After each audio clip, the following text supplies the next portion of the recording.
Seminário Internacional Evangélicos e Sociedade em Tempos de Pandemia, Desafios para o Brasil e para os Estados Unidos. Vamos iniciar essa manhã com uma sessão sobre a religião e o meio ambiente, desafios. Eu sou Eric Miller, eu sou professor de História no Geneva College e estou aqui na Pensilvânia e tem sido um privilégio trabalhar aqui com o Alexandre o Grande, Alexandre Fonseca Brasil, que é sociólogo na Universidade Federal do Rio de Janeiro. Eu vou agora passar a palavra para o presidente aí da nossa sessão dessa manhã. A mediação vai ser feita pelo Eduardo Paegli, que fez o seu bacharel e mestrado e doutorado na Universidade Federal de Santa Catarina em História. Ele também fez um doutorado em Ciências Humanas e ele é professor atualmente de História no Instituto Federal de Roraima, e os interesses dele incluem a história das religiões, com um foco especial no protestantismo e no pentecostalismo, e nessa relação entre religião e política, o mercado de trabalho religioso, incluindo as áreas de mídia e espetáculo, e Eduardo fez parte da nossa equipe em 2013, e ele escreveu um capítulo muito interessante sobre aquela onda de protestos que tivemos aqui no Brasil em 2013. Eduardo, passo a palavra para você para iniciarmos a sessão dessa manhã. Bom dia a todos e a todas. Cumprimento Eric Miller, Alexandre Brasil, nessa mesa. Queria agradecer o convite, essa parceria do Instituto de Janeiro e do Instituto Nagel, o apoio da Paz e Esperança. Queria cumprimentar todas as pessoas que estão participando desse evento. Desejo, assim como ontem, que a gente tenha um excelente nível dos debates, um excelente nível de discussão. Agradeço todos pela participação e gostaria de fazer alguns lembretes inicialmente, tá? Hoje a gente vai estar iniciando aqui a sessão número 3, intitulada Religião e Meio Ambiente, Desafios. Temos o nosso, então, dentro do nosso webinário internacional Evangélicos e Sociedade, em tempos de pandemia, desafios para o Brasil e os Estados Unidos. Gostaria de saudar a todos, lembrando também que nesse segundo dia teremos sessões e eventos, além da sessão agora, às 17 horas e às 21 horas, no horário de Brasília. Tá? Então, teremos essas sessões. Como o Eric falou, eu tive o privilégio de participar em 2013 do evento organizado pelo Nagel, que incluiu as cidades do Rio de Janeiro, Brasília e Manaus. E naquela oportunidade, o evento foi entre 8 e 21 de julho de 2013, naquela oportunidade tivemos o período que a gente teve em Manaus, a gente pôde discutir, debater o foco na questão dos evangélicos e meio ambiente. Né? Então a gente teve, não só em Manaus, porque a gente também visitamos aí com o barco da Visão Mundial, né? Populações ribeirinhas, tivemos grandes experiências em loco em relação ao debate, que agora, felizmente, a gente está retomando, né? 7 anos se passaram, o livro em inglês foi escrito, né? Com percepções do evento, e agora, com muita alegria, a gente tem a possibilidade aí de estarmos novamente reunidos. Muito bom poder, mesmo que virtualmente, mesmo que em tempos difíceis, como o da pandemia, estar revendo diversos colegas que participaram em 2013, tanto do Brasil quanto dos Estados Unidos, do evento de 2000, do evento que foi organizado pelo Instituto NAG. Então, para mim é um privilégio, agradeço o convite de poder estar mediando essa mesa. Espero que a gente tenha um ótimo nível dos debates. Tenho certeza que os palestrantes são muito capacitados para isso. E então esses são as minhas saudações iniciais, os meus recados iniciais, e que a gente possa ter um alto nível de debate, tá? Eu não sei, Alexandre, já está no ponto aí o vídeo? Tu tem mais? Não sei se já tá. Gente, peço para vocês, os brasileiros, colocarem o áudio em português, tá? O vídeo está em inglês. E in English.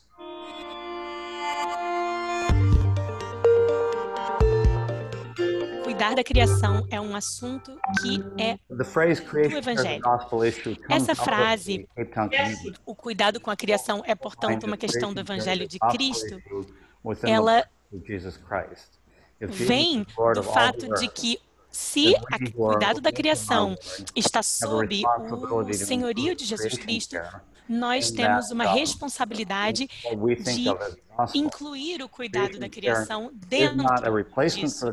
O cuidado da criação não substitui o Evangelho, mas ele está incluído na nossa resposta ao Evangelho.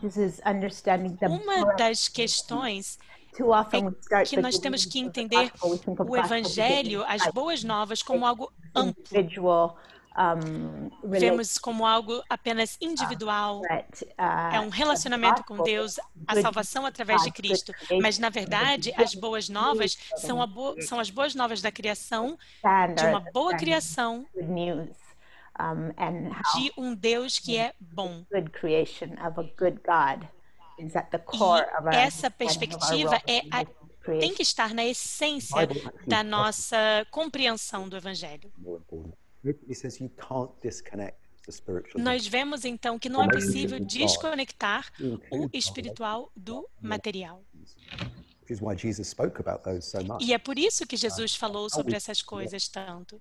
Como nós nos preocupamos e cuidamos da terra, na verdade, é um assunto espiritual. Não dá para separar o espiritual do material. Qual é, então, a questão dessa separação, né? Nós vemos que as pessoas estão pregando sobre Jesus, pregando sobre a importância de sermos bons mordomos dessa criação. E nós precisamos ensinar as pessoas a não só orarem o Pai Nosso, mas crerem que elas precisam cuidar da criação como uma resposta a essa oração. Jesus veio restaurar o relacionamento entre o homem e os outros homens, e homem e Deus e homem e a criação. Nós temos que entender que o relacionamento entre a criação e o homem é muito importante. Não existe uma alma sem corpo, se nós interpretarmos corretamente as Escrituras. E amar o nosso próximo como nós mesmos e conseguirmos obedecer os mandamentos de Cristo significa que nós vamos ter que amar corpo, alma e espírito.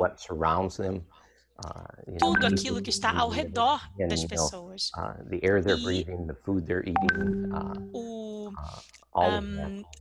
Tudo que está ao redor delas, o ar que elas respiram, todas as questões. Nós temos que pensar. A gente sempre faz essa pergunta. Você já convidou Jesus para entrar na sua vida? Você entregou sua vida a Jesus? A gente faz o apelo e as pessoas recebem a salvação. Mas a pergunta que nunca me responderam foi: para que eu fui salvo? E é algo que eu tenho que pensar para o resto da minha vida. Se a redenção tem a ver com relacionamentos restaurados, se há 4 relacionamentos que foram destruídos, esses 4 precisam ser restaurados. Então, o primeiro era o relacionamento com Deus, que é restaurado através da salvação, da regeneração. Em segundo lugar, o relacionamento com você mesmo, a santificação. O terceiro é o relacionamento com os outros, que é a koinonia. Mas é aí que param a maioria dos evangélicos. Mas se 4 relacionamentos precisam ser restaurados, nós temos que relacionar e restaurar o relacionamento com a criação também. E é isso que traz o evangelho total. So loved the world that Porque Deus amou o mundo, Ele deu o seu Filho unigênito. Mas Ele deu esse Filho para todo o mundo, para toda a ordem criada. Então, qual é o nosso chamado?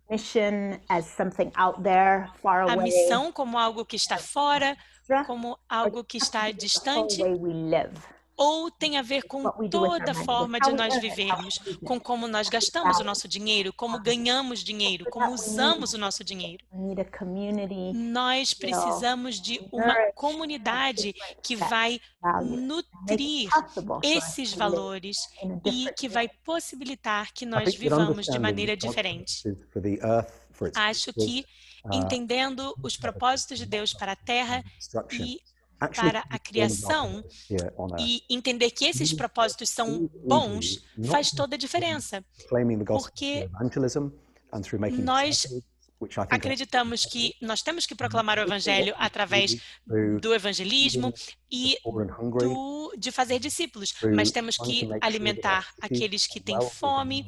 Temos que assegurar que as cidades terão uma boa administração, que serão cidades feitas para as pessoas que vão viver nessa cidade, que respeite os animais que estão naquele ambiente, e não podemos extrair os recursos naturais de maneira que eles acabem. E nós não podemos também destruir o ambiente onde os animais vivem e enchê-los de plástico. Isso é o reino de Deus.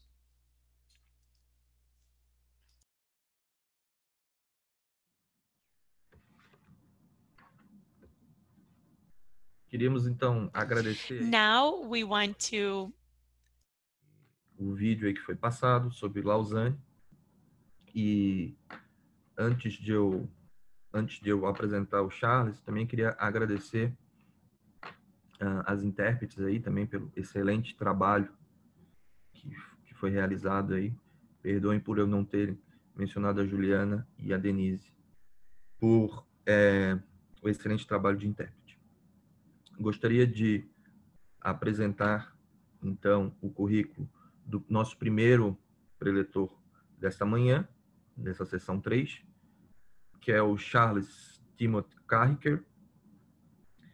Ele possui graduação em Ciências da Religião pela Universidade da Carolina do Norte, de Charlotte.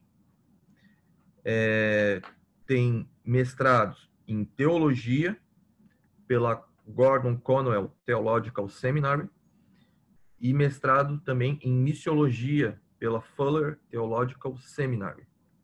E neste mesmo seminário, ele tem doutorado em estudos interculturais.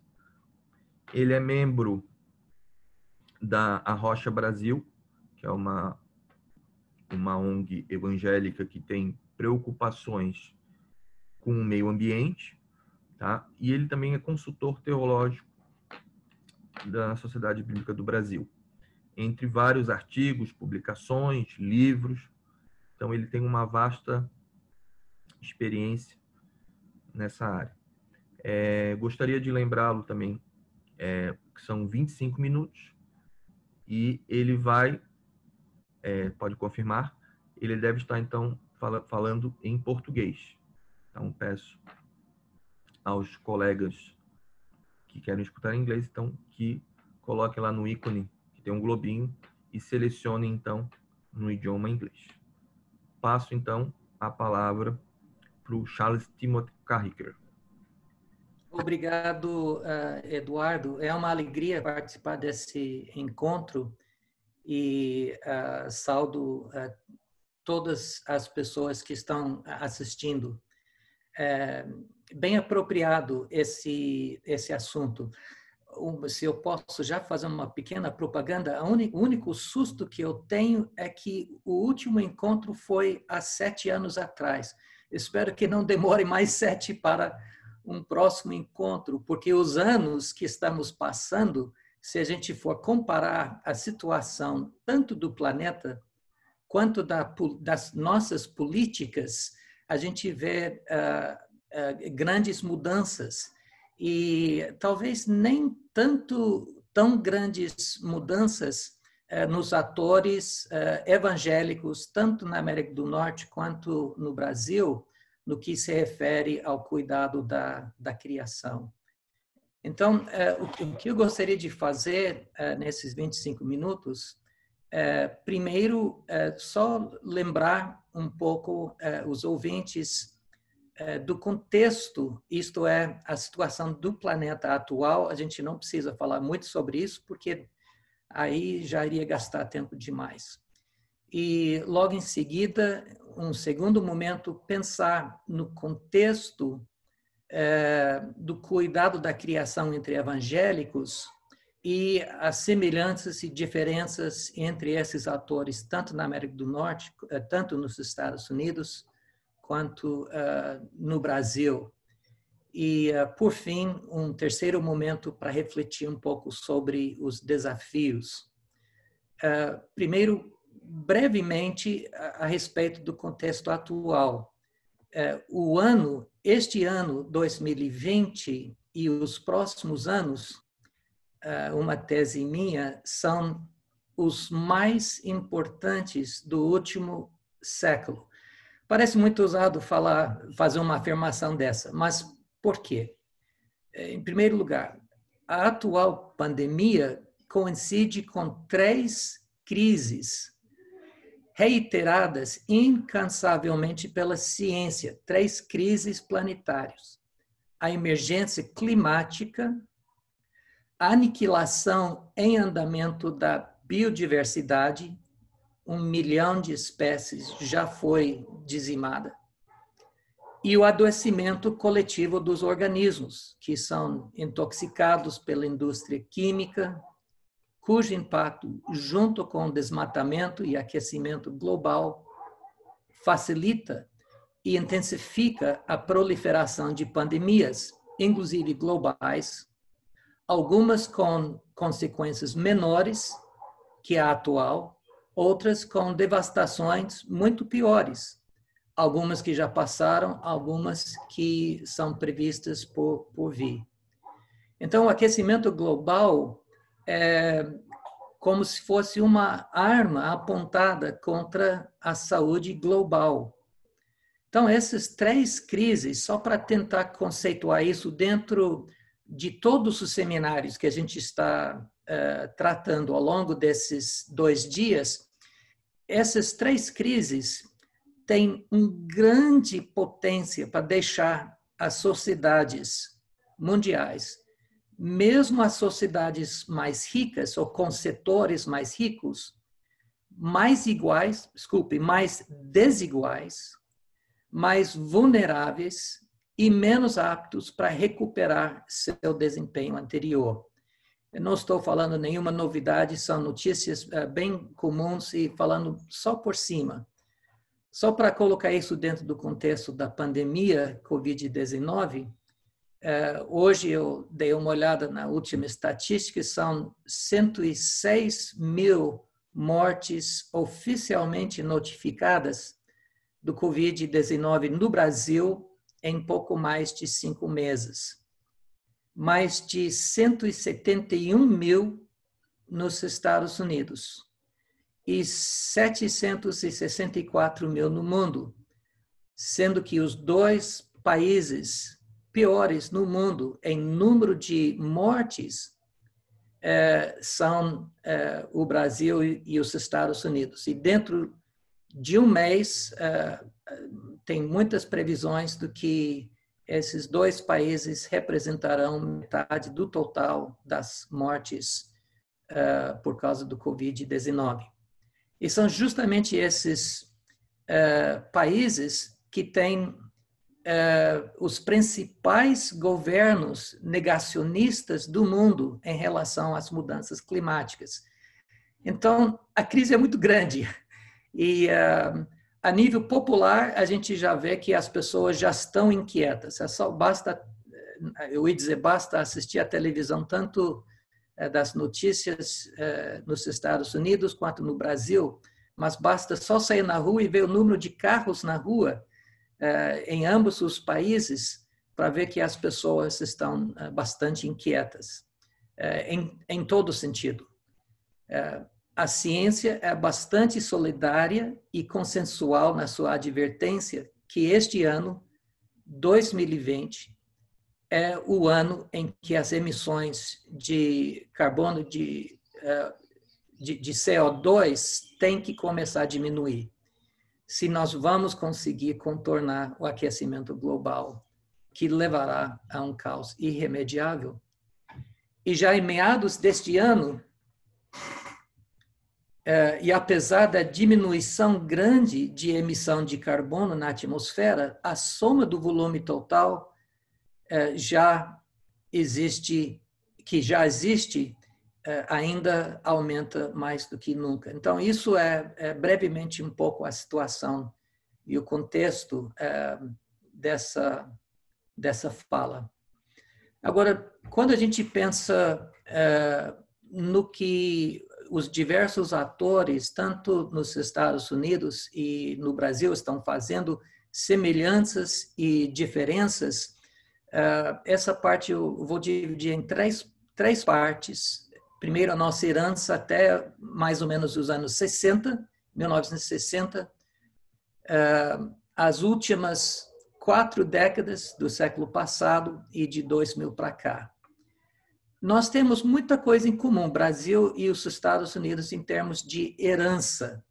O Brasil herdou um protestantismo que aqui os estudiosos chamam de protestantismo de missão, que significa que veio através dos missionários, principalmente norte-americanos, estadunidenses, muito mais do que na Europa. E estes eram grandemente formados pelos movimentos de avivamento do século XIX. Pronto, já temos uma certa associação entre o evangelicalismo brasileiro e americano, em termos de herança distante, né? Essas semelhanças com o movimento evangelical norte-americano podem ser bem vistas através de um livro recente de Catherine Wilkinson, Between God and Green, How Evangelicals Are Cultivating a Middle Ground on Climate Change. Eu acho que alguém vai postar a tradução disto em português. Mas na América do Norte, o que a gente veio que a partir dos anos 70, uma organização, várias organizações que formam para advogar suas posturas em relação ao cuidado do meio ambiente, especialmente dentro e a partir da NAE, o North American Association of Evangelicals. Aqui no Brasil, isso não ocorre exatamente da mesma maneira. Vou falar um pouco sobre isso um pouco mais para frente. Uma diferença grande do evangelicalismo brasileiro do estadunidense no Brasil, essa predisposição anticatólica. O protestantismo brasileiro nasce num berço de predominância católica romana, que, na verdade, quando eu digo romana, estava ainda em processo de romanização, pois os primeiros 3 séculos do catolicismo brasileiro era muito mais português do que romano, por causa do vínculo que teve com a coroa portuguesa. Mas nasce com essa predisposição anticatólica que ainda existe a nível popular. É uma das diferenças entre o evangelicalismo brasileiro e o estadunidense.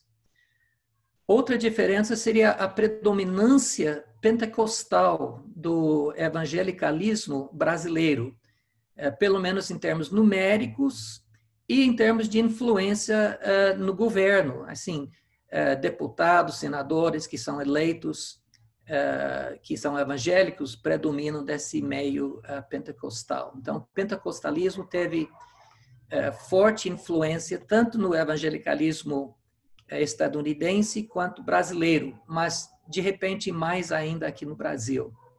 Outra influência mais distante seria a imigração, diversas imigrações, a alemã, que trouxe muito forte a influência da igreja luterana, especialmente no sul do país, italiana, que passou muito mais para a igreja católica, já estava, a boa parte deles, católicos romanos, e a japonesa. Acho que o Alan, que falou ontem à noite, que tem mais japonês, que a presença japonesa é maior no Brasil do que no mundo inteiro, salvo o Japão. E só para acrescentar, nós temos mais japoneses cristãos no Brasil do que no Japão. Então, essas imigrações também contribuíram para a formação do evangelicalismo brasileiro.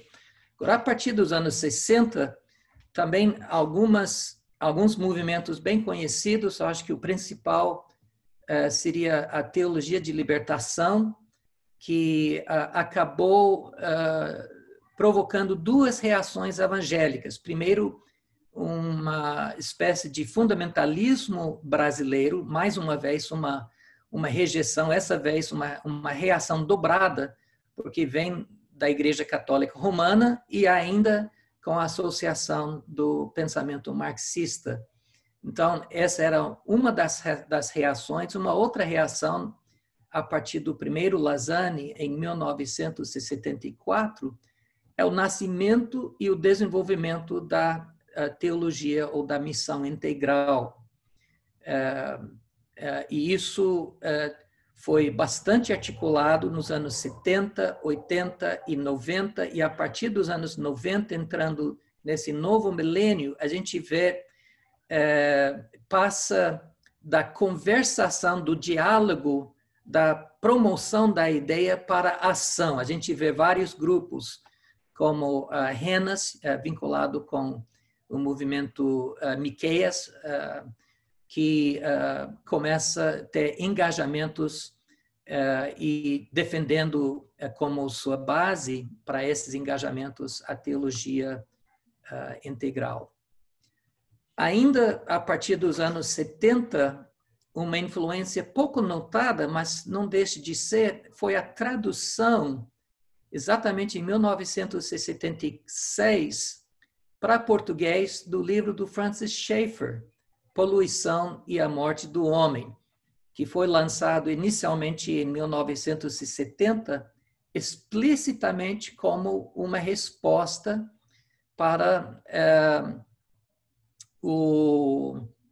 a articulação do sociólogo Lean de que os evangélicos são os culpados por esse conceito de dominar ou explorar, no mau sentido, o meio ambiente. Então, Schaeffer escreve esse livro, não demorou muito para ser traduzido para português, então já começa a ter esse pensamento, especialmente no meio da ABU e outros grupos semelhantes. CLAD, as reuniões do CLAD, os congressos latino-americanos de evangelização, são os meios através de toda a América Latina, onde a missão integral, a teologia integral é divulgada. E no CLAD 4, que ocorreu em 2000, o Juan Stan, um dos articuladores da missão integral, da teologia integral, então foi muito tocado com as conversas a respeito do cuidado da criação, e escreveu um livro muito importante para nosso discurso no Brasil, As Boas Novas da Criação, As Buenas Nuevas de la Criación, escrito em 2003, espanhol, 2012, em português. Agora, do ano 2000 para cá, algumas influências. Uma grande influência é a ministra do Meio Ambiente, Marina da Silva, que serviu nesse ministério do governo federal de 2003 até 2008. Uma política, hoje senadora, de formação pentecostal, acho que atualmente participa da Igreja Batista, lá em Brasília, que participa de muitos dos encontros dos evangélicos. Inclusive, promoveu, não me lembro exatamente que ano, mas eu acho que foi 2007, 2008, 2009, houve um encontro de evangélicos, principalmente evangélicos, em Brasília, patrocinado pelo governo federal, Ministério do Meio Ambiente, justamente para discutir a participação dos evangélicos nos programas do governo da defesa do meio ambiente. De 2000 para cá, outros atores que são importantes, a IPRAL, que é a Aliança de Igrejas Presbiterianas e Reformadas na América Latina, levantou essa bandeira, publicou um livro defendendo a participação da Igreja Evangélica na defesa do meio ambiente. Entre os batistas independentes, também a FEPAS, a Igreja Presbiteriana Independente, uma das igrejas luteranas, a Igreja Anglicana. Essas são algumas denominações que começam a publicar nos seus meios oficiais preocupações e a importância da igreja, de alguma maneira, se engajar na defesa da criação. Alguns atores menores, é engraçado, né? Eu gostei muito da palestra que a Amy Reynolds fez ontem à noite, onde ela distinguiu entre atores principais e atores menores. Então, coloco menores entre aspas, mas aqui eu menciono algumas: a Rocha Brasil, Fé no Clima, Renovar Nosso Mundo e a Casa Sem Lixo.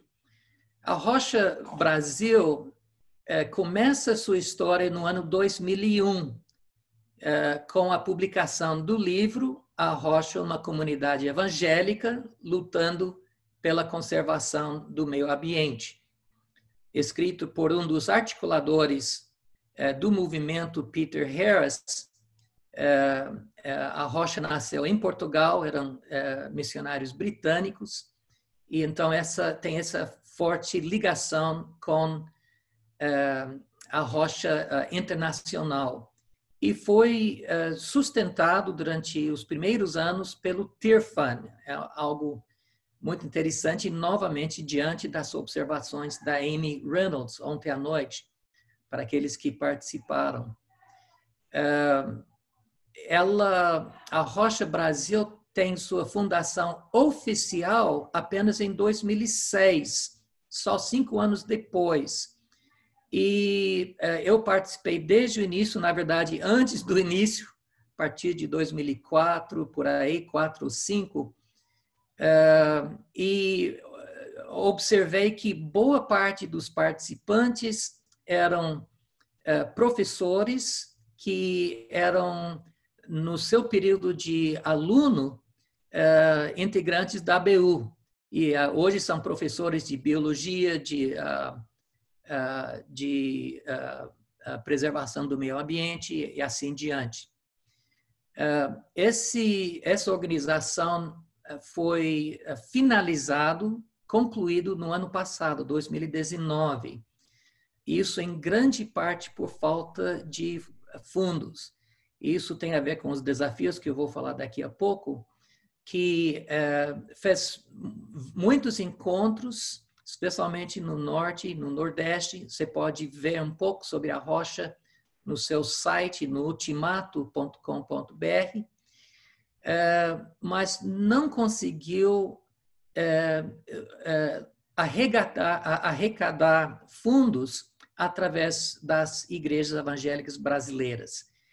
A bem da verdade, não conseguiu convencer que essa que essa causa é uma causa nossa, como a igreja brasileira. Então, essa rocha. Quem levantou essa bandeira novamente seria Renovar Nosso Mundo, que começa a surgir formalmente há 2 anos, em 2018. E eu vou falar um pouco mais sobre eles daqui a pouco. Mas antes disso, lembro Fé no Clima, do ISE, no Rio de Janeiro, promoveu encontros em 2015 e 2019 entre lideranças de diversas religiões. A ótica do Fé do Clima é juntar a força da liderança das diversas religiões no Brasil, tanto cristãs, quanto orientais, quanto de origem africana. Então, temos representantes judaicos, católicos, evangélicos, dos diversas religiões afro-brasileiras, budista e assim diante. Então, esse é uma outra marca, né?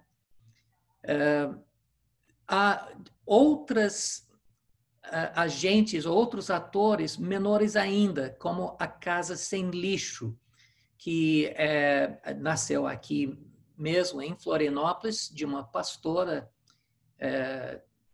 aqui local, que começa a dedicar todo o seu tempo à articulação da defesa do meio ambiente através de ações pessoais e familiares, Casa Sem Lixo. Renovar Nosso Mundo é o principal ator hoje, eu diria, no Brasil, que levanta essa bandeira. Ela já conseguiu a participação de um bom grupo, bastante diversificado em termos de gênero, em termos de raça, em termos de localização geográfica.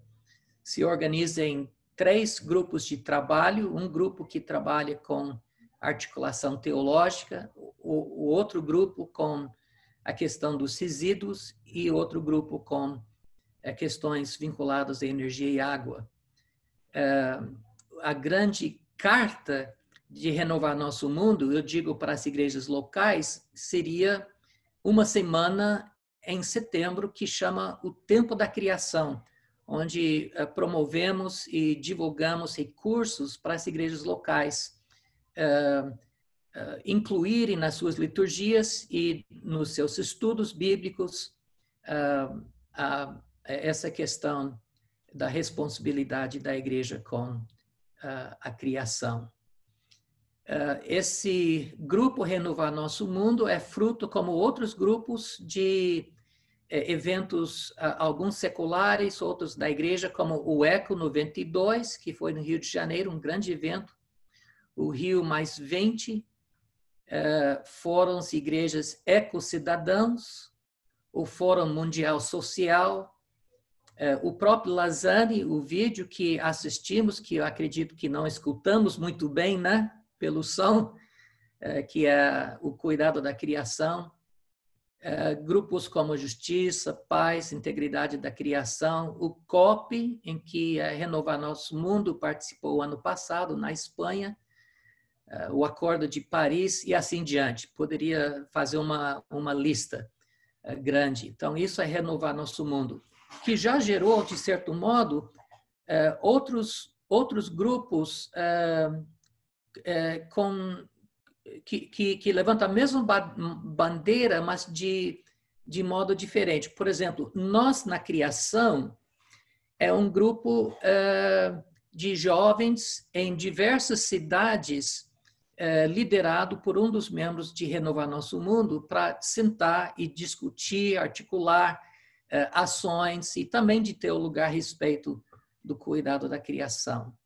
Uma outra iniciativa que começou ano passado, já teve 2 eventos, chama Arte, Fé e Meio Ambiente, que foi iniciativa de artistas, principalmente músicos, mas que também envolvem pintores, poetas, fotógrafos, dançarinos, ou seja, pessoas de todas as artes para tentar sensibilizar a igreja através da arte dessa questão da responsabilidade do meio ambiente.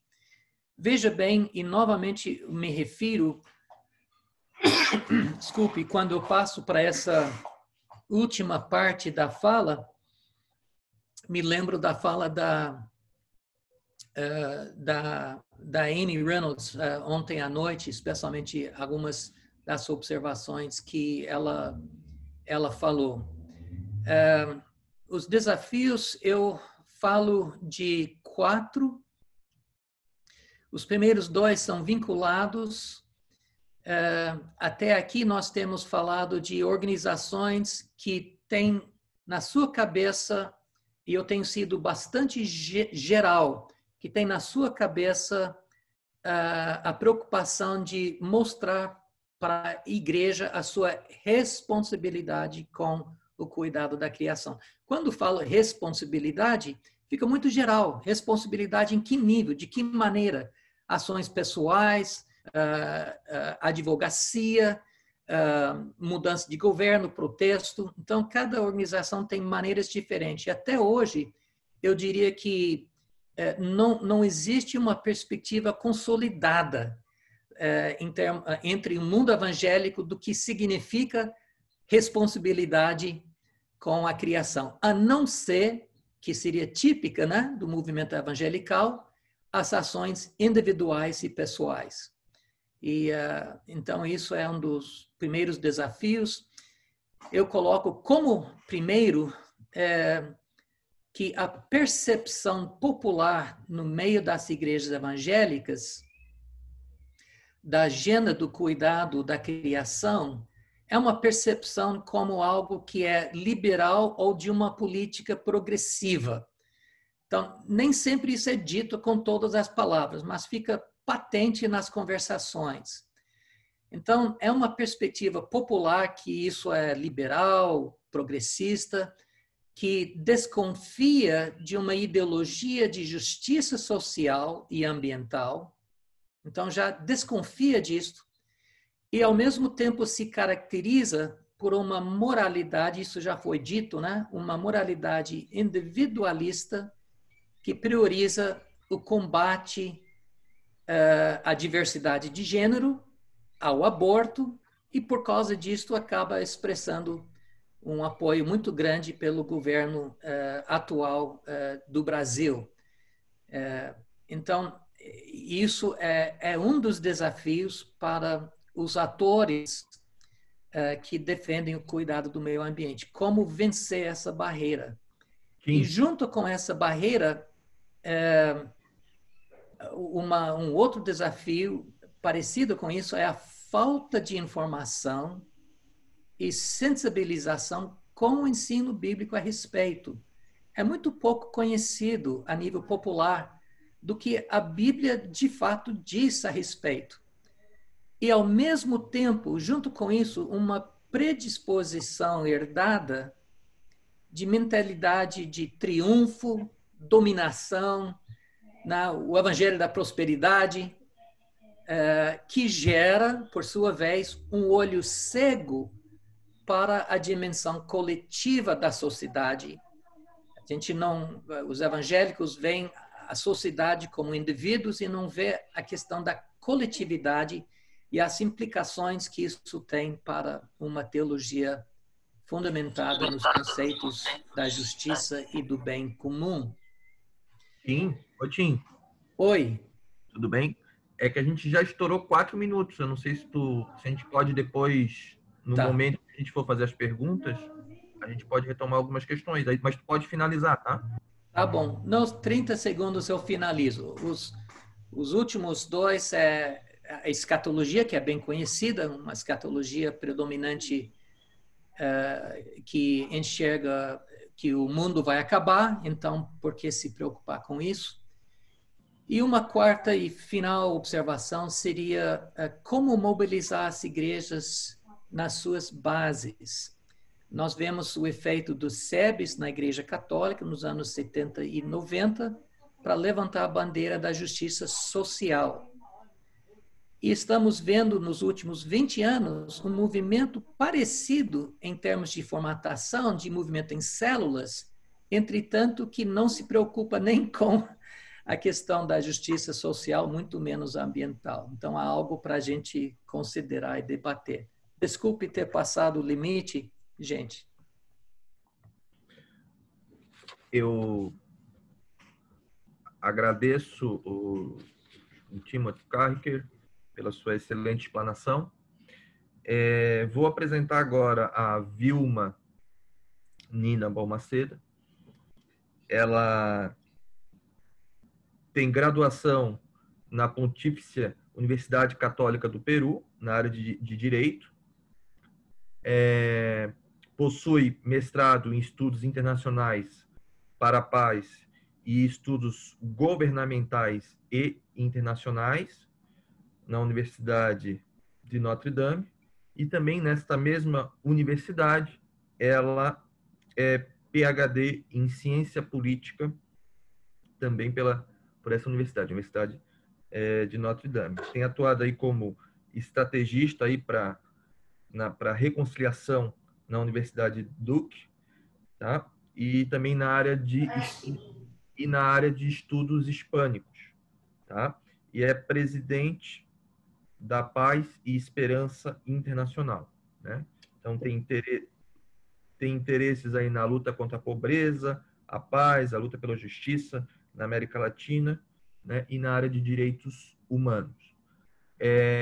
Eu acho que ela vai fazer pediu para fazer a sua explanação em inglês, então peço para que os brasileiros, os que queiram escutar em português, coloquem então a sua interpretação em português. Bem-vindo, Nina, e sinta-se em casa. Temos 25 minutos para a sua explanação. Obrigada, Eduardo. I am honored. Obrigada. É uma honra participar desse seminário internacional. Eu quero expressar aqui a minha gratidão ao Eric Miller, ao Alexandre o Grande, eu adorei essa. Eduardo, Daniela Froze e tantos colaboradores que se uniram para que esse seminário fosse possível. Eu quero também expressar a minha gratidão ao Joe Carpenter pela amizade e especialmente o serviço que ele prestou como diretor do Instituto Nagel para estudo do cristianismo dentro da Calvin College. Eles nos reuniram ali em 2013 e nós pudemos conversar sobre o Evangelho e as transformações sociais. Foi um privilégio participar daquele evento. Obrigada, Joe.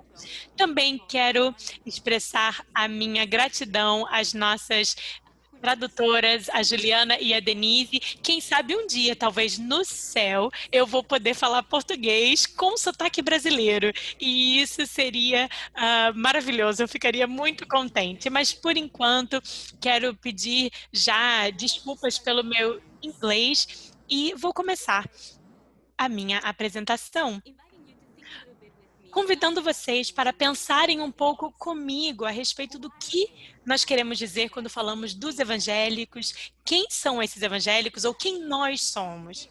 Porque é complicado responder isso. Os evangélicos são um grupo diverso de diversos outros grupos que são muito diferentes. E em alguns países, como o Brasil, o termo evangélico significa um cristão, um seguidor de Cristo não católico. Mas em outros países, talvez gostemos mais de usar o termo protestantes. E alguns de nós, como eu, por exemplo, preferem o termo cristão, falando de uma forma um pouco mais ecumênica. E ainda assim, alguns irmãos e irmãs preferem ser chamados na América Latina de cristãos, porque cristão significa evangélico. Então, é difícil tentar pensar qual é a melhor terminologia, mas falando pessoalmente, eu quero falar do meu contexto pessoal como imigrante residindo nos Estados Unidos e eu acho muito difícil me identificar como evangélica, mas é fato que eu sou fruto dos esforços missionários feitos lá no Peru. Então, queira eu ou não, o evangelicalismo, falando de uma forma ampla, faz parte de quem eu sou. E me torna quem eu sou, em muitas maneiras.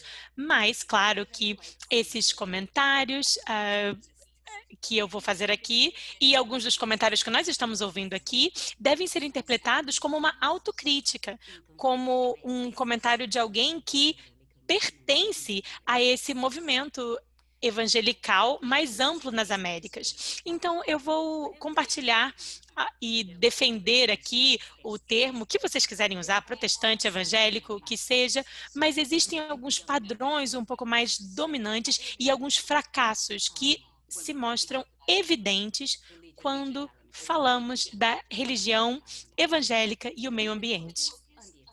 Poderíamos nos concentrar nas exceções, claro, e acredito que seja um esforço válido, sim.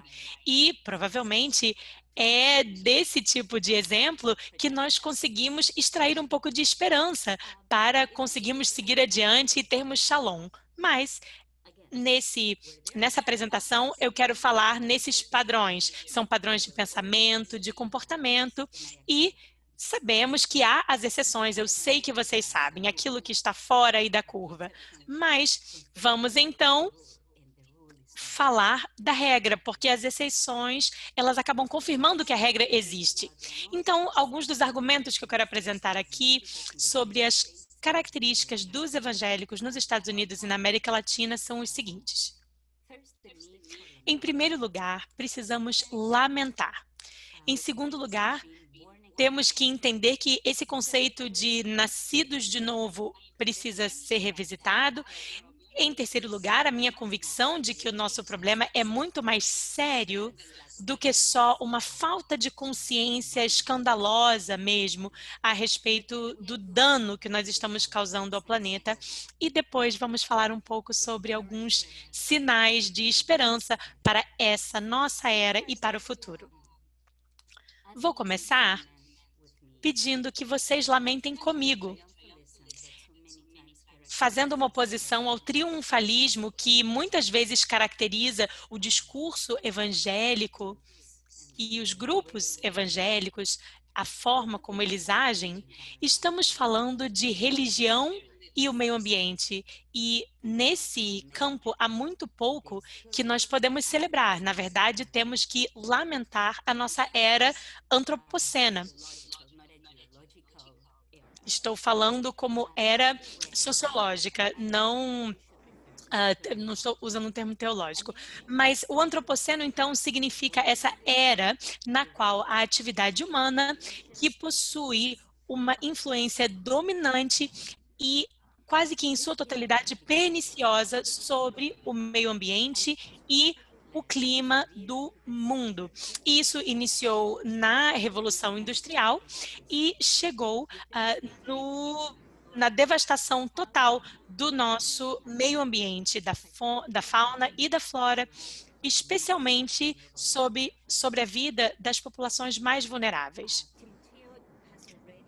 O Timóteo já falou sobre essas questões e ele falou sobre algumas coisas que nós temos que nos preocupar, aquilo que nós temos que lamentar, mas eu quero citar alguns exemplos dessas consequências terríveis do antropoceno.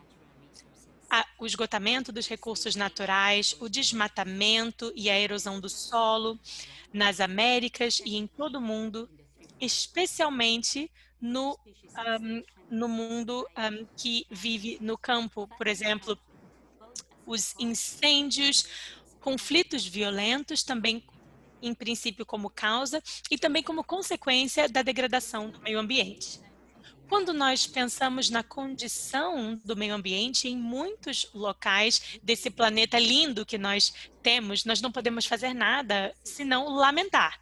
E eu acredito que nós devamos começar por aí. Temos que começar com essa lamentação, uma lamentação e uma denúncia dessa destruição do nosso ecossistema frágil e a consequência que os povos indígenas, especialmente no Brasil, na Bolívia e no Peru, têm sofrido de forma desproporcional.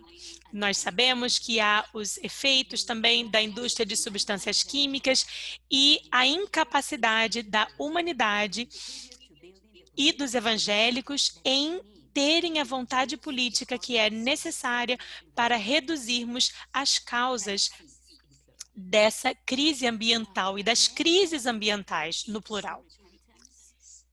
Um lamento que vai gerar um arrependimento que vai ter consequências em todas as áreas da vida. Uma transformação de fato a todas as áreas. Nós gostamos de nos chamar cristãos nascidos de novo.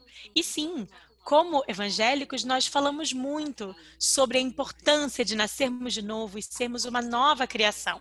Eu ainda sei de cor alguns dos versículos em espanhol que falam sobre a nova criação. E eu encontro esperança nessas passagens e na vontade de Deus para essa nova criação. Mas muitas vezes nós nos concentramos tanto em compreender a obra de Cristo nesse campo individual que acabamos não percebendo as implicações sistêmicas do trabalho de reconciliação que Deus traz através da morte de Jesus de Nazaré e na sua vitória sobre a morte na ressurreição. A compreensão evangélica do pecado? Sim, claro. Vamos admitir que o pecado está dentro do meu coração, está dentro do seu coração. Podemos concordar sobre isso. Mas se não compreendermos as implicações sistêmicas e coletivas do mal no mundo, as minhas intenções e as suas intenções individuais nunca poderão confrontar os sistemas já antigos e arraigados de abuso de poder no qual nós vivemos. Sistemas que geram acumulação excessiva de riqueza, de exploração dos recursos naturais, sistemas que causam a aceleração da degradação do meio ambiente. A compreensão predominante, limitada dessas consequências que a conversão precisa trazer para todos nós, porque claro que todos precisamos nos comprometer individualmente com o nosso Criador, mas a metanoia e esse arrependimento e transformação não pode ser confinado a um momento. Eu lembro daquela noite que eu abri o meu coração ao Senhor e o convidei para se tornar o Senhor da minha vida. Eu chamo isso de primeira conversão que eu tive. Mas ser transformada pelo poder do Espírito Santo é algo que tem que significar muito mais que só aquele momento. Temos que nos arrepender e ser transformados diariamente.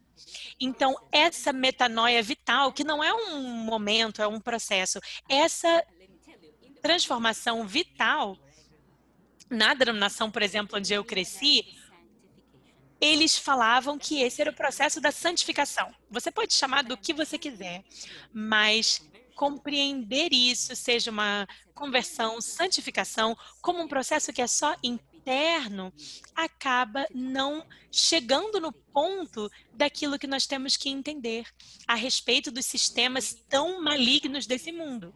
Claro que há muitos fatores para explicar isso. O primeiro, por exemplo,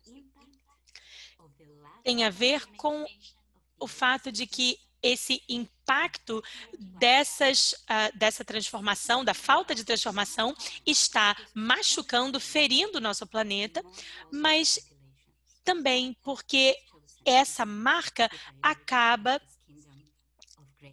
prejudicando em grande parte os povos que Deus escolheu como aqueles que seriam dignos de receber a sua graça e o seu cuidado. Então, eu quero dizer que esse problema, ele é muito mais sério do que apenas uma falta de consciência escandalosa que nós vemos. Eu diria que isso não é só uma explicação, assim, a explicação para esse problema, ela não é só relacionada à ignorância que as pessoas têm. Acredito que o problema seja mais profundo e mais substancial. Existe um problema teológico grave, porque a mentalidade evangélica reforça um individualismo excessivo. Existem crenças teológicas essenciais que vão inspirar ou reforçar atitudes políticas e culturais entre os evangélicos que acabam se tornando obstáculos para essa transformação que precisa acontecer para que nós estejamos reconciliados com o nosso planeta que sofre e as populações que sofrem por conta disso. A distribuição, o modo de produção e o consumo. Claro que a indústria de propaganda e publicidade é um outro obstáculo gigantesco para as transformações que precisamos. Mas não existem muito bons exemplos evangélicos para mudarmos esses sistemas de consumo excessivo que fazem parte da nossa vida. Claro que a teologia de domínio e a mentalidade colonialista estão sendo denunciadas nos círculos acadêmicos. Ainda assim, o comportamento evangélico acaba presumindo que os seres humanos têm que ser bem-sucedidos e veem isso a partir de uma teologia de domínio. O domínio do homem sobre a natureza, o homem sobre a mulher e qualquer pessoa que não se conforme ao modelo heteronormativo. O domínio dos cristãos sobre os não cristãos. O domínio dos brancos sobre os não brancos, o domínio do pensamento ocidentalista sobre o pensamento não ocidental. E, especialmente, nós, como latino-americanos, temos que entender que essa é uma forma de pensar que está predominante no nosso continente. O domínio dos grupos super competentes economicamente sobre aqueles que não são competentes e o domínio de uma visão escatológica que eu não tenho que mencionar agora porque o Timóteo já falou sobre isso. Eu também quero falar na fé cega que os evangélicos têm, uma fé cega no livre mercado e no crescimento econômico. Os evangélicos generalizaram essa confiança no governo, a não ser quando eles não percebem que, eles não veem que há apoio do governo para resolver as questões importantes para os evangélicos. Então, como é que nós vamos sair da concorrência para a solidariedade e colaboração para, de maneira de fato sincera, protegermos a vida? Eu não estou dizendo que nós temos que ter sistemas econômicos centralizados, não é essa a ideia que eu estou querendo passar aqui. Mas nós precisamos de um bom governo e nas Américas e no mundo inteiro isso é urgente. Precisamos de regulamentações ambientais inteligentes e é essencial limitarmos o livre mercado. Há evidências de que o livre mercado não consegue proteger os ecossistemas frágeis nesse momento atual de desigualdade civil. Claro que nós sabemos que há algumas questões que são temporárias e nós sabemos que o governo não tem que fazer tudo. Então, quando nós consideramos o que nós temos que fazer como corpo de Cristo, precisamos entender que há uma prioridade porque precisamos trabalhar para desenvolvermos melhores estruturas governamentais e pessoas melhores dentro do governo, mas também temos que trabalhar com a base. E isso é importantíssimo, justamente por causa do problema da teologia do domínio.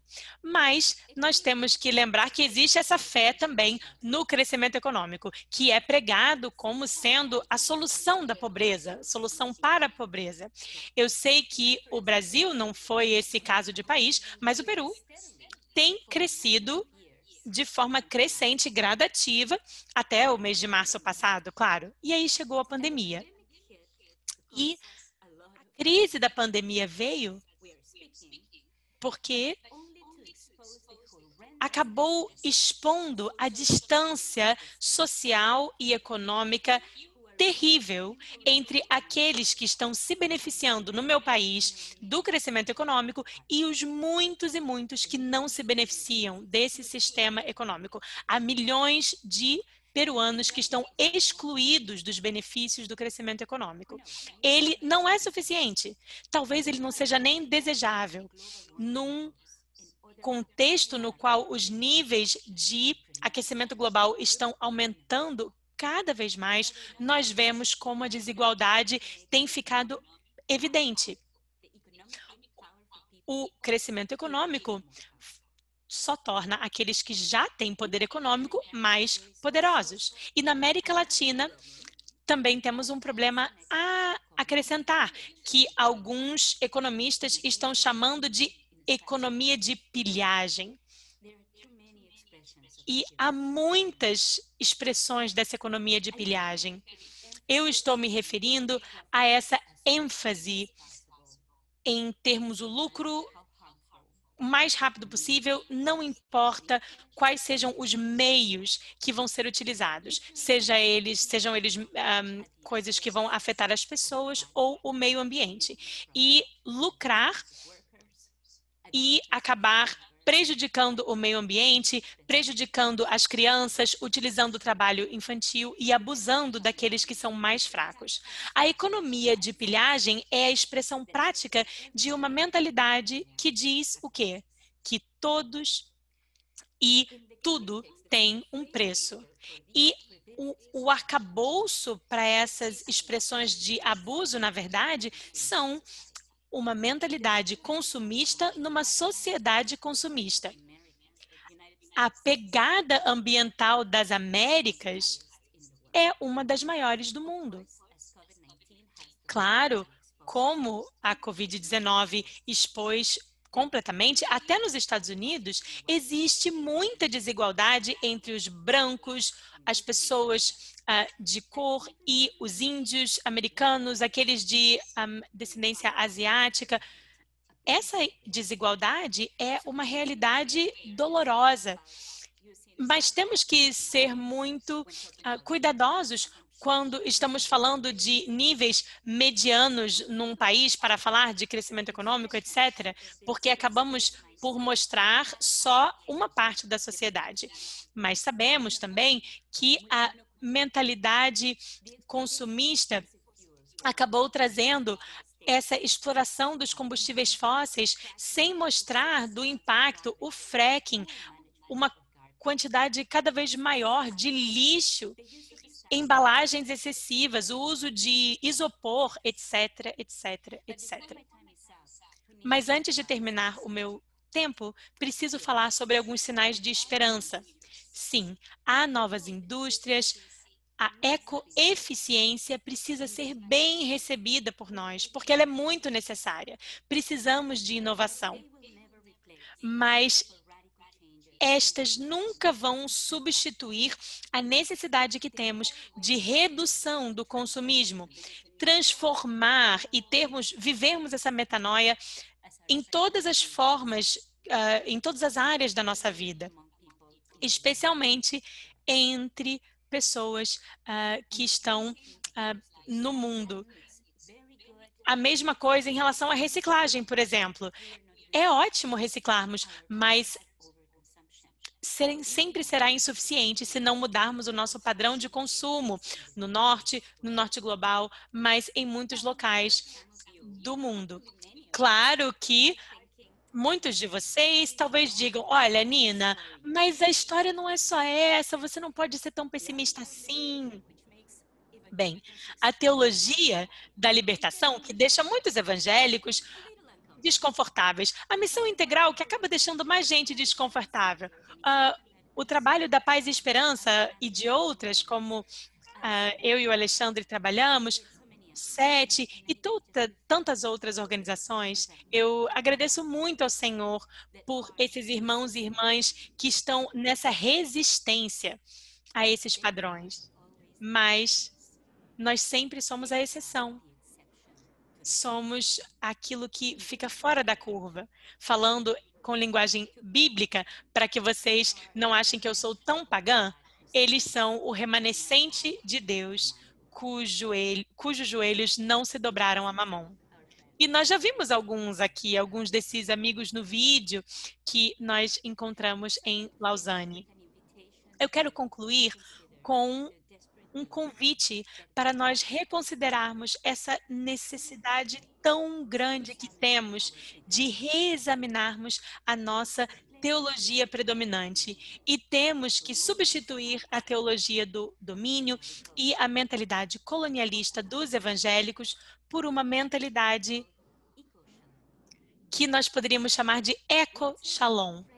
Poderíamos falar em uma frase só.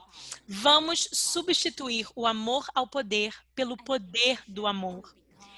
E um convite para sermos um povo que pensa na ecologia e que busca uma coexistência.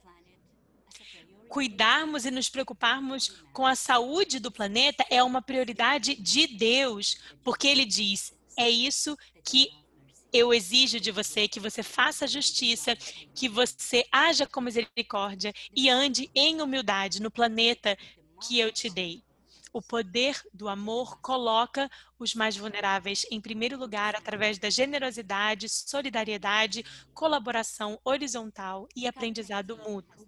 A Covid-19 não expôs só os níveis de desigualdade terríveis entre os países, porque todo mundo aqui sabe, mas ela expôs a desigualdade terrível que já existe dentro dos países. Meus irmãos e irmãs, colegas, o mundo pós-Covid-19 vai ser pior do que nós tínhamos antes, falando especialmente das desigualdades. Nós seremos mais desiguais do que éramos antes. A teologia evangélica não vai ajudar, porque ela faz parte do problema, ela não faz parte da solução. A prática evangélica é até pior que a parte da teologia teórica. Mais uma vez, eu reconheço que existem muitas exceções, mas os padrões são problemáticos. E eu não estou falando de uma má intenção, tá? Isso que pode ser até irônico.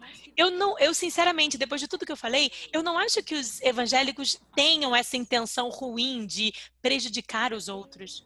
Mas nós não conseguimos ver que a lógica predominante do amor ao poder nos desqualifica e não nos permite fazer parte da solução. Vamos pensar de forma mais crítica. Com certeza temos que ser mais humildes e que o Senhor nos ajude. Obrigada.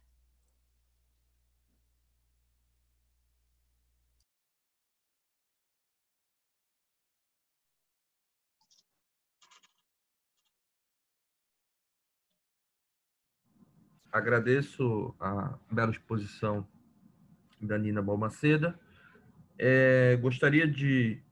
Queria pedir para quem quiser fazer perguntas, coloque as perguntas, mas antes eu vou chamar para estar debatendo com a gente o professor Clemir Fernandes. Ele é graduado em Ciências Sociais pela Universidade Federal Fluminense, tem mestrado também em Ciências Sociais pela Universidade Estadual do Rio de Janeiro, também é doutor em Ciências Sociais também pela essa mesma universidade, e ele é coordenador teológico do Djanira Instituto, de pesquisa e ensino, e também pesquisador do ISER. Deixo, então, as palavras aí com o Clemir Fernandes para a gente iniciar esse debate. Obrigado, Eduardo, pela condução, e muitíssimo obrigado, a Timóteo por sua palavra, sua abordagem rica, seus ensinos, seus desafios. Muitíssimo obrigado também a Nina, por sua palavra, inclusive com forte conteúdo profético. E se estamos numa sala, numa mesa, num encontro que nos movemos por uma perspectiva cristã, nós devemos ouvir as profetisas e os profetas de Deus, assim. Isso é um ensino que a gente apreende da própria Escritura, texto ao qual nós nos submetemos. Agradeço e parabenizo ao Alexandre, que vocês têm chamado de o Grande, e Alexandre já até cansou, porque eu digo que o Grande é pequeno, eu tenho chamado de Alexandre Global, nem Brasil, nem Rio Grande, mas global, porque Alexandre tem feito coisas que um biógrafo precisa acompanhar os passos dele, assim. Agradeço e parabenizo também a experiência que a gente teve, né, há 7 anos passados, com Joel, com Eric, com tanta gente que aqui está nesta sala, uma caminhada rica e que agora a gente recompõe com outras pessoas. E agradeço também ao Djanira, na pessoa da Daniela, a Juliana e a Denise pela tradução. E aí faço comentários agora ligeiros, nem de longe darei conta de reverberar a complexidade, a profundidade e a abrangência, né, do que nos foi trazido aqui nessa manhã. Manhã no Rio de Janeiro de muito sol e as informações de ontem de que o inverno mais quente dos últimos 10 anos e nos últimos 10 anos, a cada ano, nos últimos 10, ele é mais quente do que o anterior. Então, estamos falando de um cenário que a gente está tratando aqui e isso incomoda e toca o nosso próprio corpo, né? As espécies, aquilo que Deus fez, do jardim que Ele nos deu e do que nós temos feito com Ele, das mudanças climáticas, do aumento da temperatura, muito aí do que Timóteo Carriquet já nos trouxe nesta manhã. Pois bem, creio que nós estamos diante dos muitos temas tratados aqui neste seminário importante que a gente celebra, agradece, valoriza e se compromete. A gente tem nesta manhã essa reflexão importante e acho que algumas questões que tanto o Timóteo quanto a Nina nos trouxeram, elas convergem fortemente. E uma delas é uma dimensão que eu podia chamar de uma leitura reducionista da Bíblia, uma leitura equivocada da Bíblia, uma leitura colonialista da Bíblia.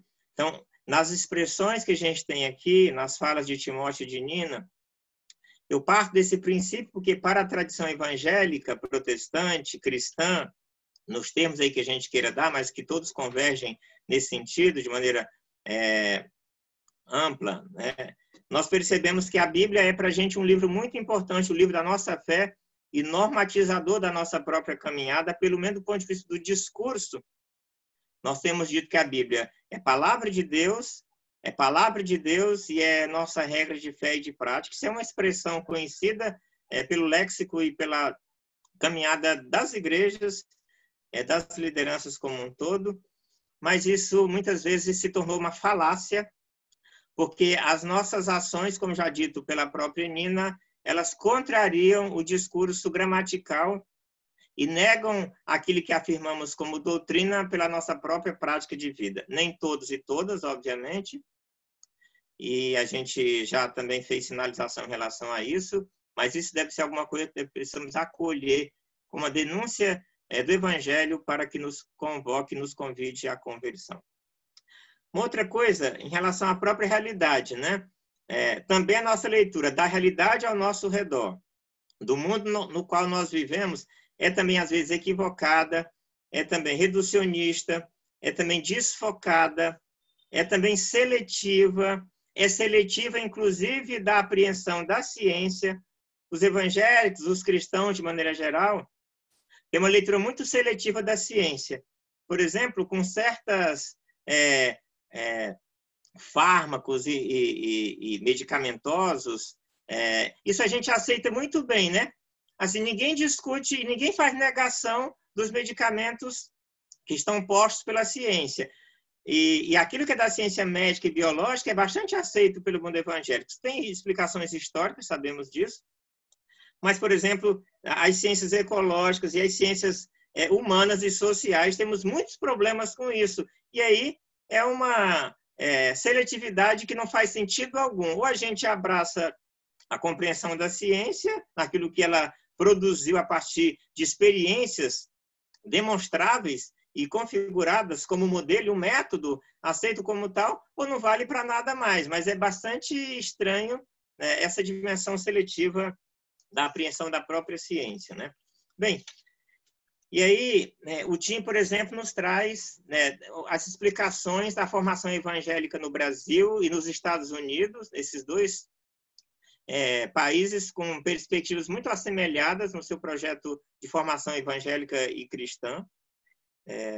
lembra os problemas e as virtudes desse modelo, mas também suas muitas lacunas, e nos chama a atenção para a emergência, para a urgência desse tema, né? Que não podemos ficar... e alguém aqui no chat já comentou também de que não podemos fazer isso como campanhas, mas que é necessário haver um processo continuado pedagógico, e Jorge Barros chamou atenção para isso também. Várias organizações, inclusive teológicas, como o FTSA, têm promovido, além de a Rocha Brasil e outros movimentos, nas muitas denominações citadas aqui também no chat, de igrejas, organizações, entidades teológicas, ONGs evangélicas, em diálogo com a sociedade de maneira mais ampla, inclusive com espaços governamentais, numa atuação, num compromisso, numa educação nesse tema e numa atuação nesse tema também. Por causa da gravidade, e a Covid-19, mencionado aqui pelos nossos dois palestrantes, é um retrato